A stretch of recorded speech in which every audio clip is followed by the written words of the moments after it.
रुद्रम एक anti radiation missile. ये वो मिसाइलें होती हैं जिनका निर्माण ही दुश्मन के कम्युनिकेशन सिस्टम को ध्वस्त करने के लिए किया जाता है और भारत ने एक पहली स्वदेशी एंटी रेडिएशन मिसाइल जिसका नाम रुद्रम 1 है उसका सफल परीक्षण कर लिया है। Defence research and development organisation की बनाई ये मिसाइल सुखोई 30 से छोड़ी गई।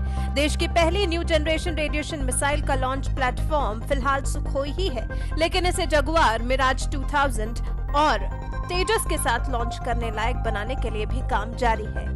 ये मिसाइल इतनी खास है कि इसे अपना निशाना खोजने में महारत हासिल है। अब जब खूबियां इतनी ज्यादा हैं तो क्यों ना विस्तार से रुद्रम 1 के बारे में जाना जाए।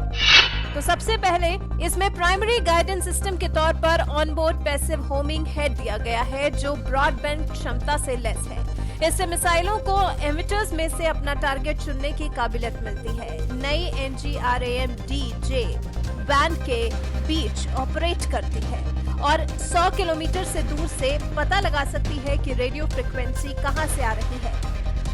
ये टारगेट को ढूंढकर वार करने वाली मिसाइल है। इसमें एक रडार डोम भी है। इसकी मदद से जमीन पर मौजूद दुश्मन के रडार को आसानी से ध्वस्त किया जा सकता है।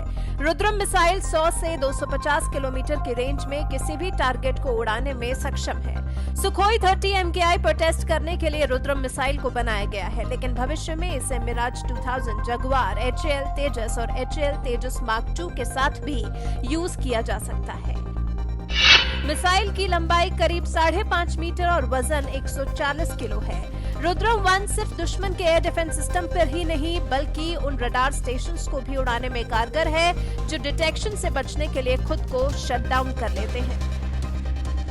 ये मिसाइलें ऐसी होती हैं जिन्हें दुश्मन के कम्युनिकेशन सिस्टम को ध्यान में रखकर तो बनाया जाता है ही, साथ ही दुश्मन के रडार, जैमर्स और यहाँ तक कि बातचीत के लिए इस्तेमाल होने वाले रेडियो के खिलाफ भी यूज किया जा सकता है। इन मिसाइलों का इस्तेमाल किसी भी संघर्ष के शुरुआती दौर में होता है। साथ ही मिसाइलें अचानक आने वाली जमीन से हवा में मार करने वाली मिसाइलों के खिलाफ भी छोड़ी जा सकती हैं। इन मिसाइल्स में सेंसर लगे होते हैं जो रेडिएशन का सोर्स ढूंढते हैं। उनके पास जाते ही मिसाइल फट जाती है। पिछले दिनों और मिसाइलों के हुए परीक्षण की बात करें तो अभी 3 अक्टूबर को शौर्य मिसाइल का टेस्ट हुआ था जो कि पनडुब्बी से छोड़ी जाने वाली BA-05 मिसाइल का जमीनी रूप है। ये मिसाइल 50 किलोमीटर की ऊंचाई पर चलती है। रफ्तार इतनी तेज होती है कि सीमा पार बैठे दुश्मन के रडार को इसे डिटेक्ट, ट्रैक करने और इंटरसेप्ट करने के लिए 400 सेकेंड से भी कम का वक्त मिलेगा। 23 सितंबर को MBT अर्जुन टैंक से laser guided anti tank guided missile का टेस्ट फायर किया गया।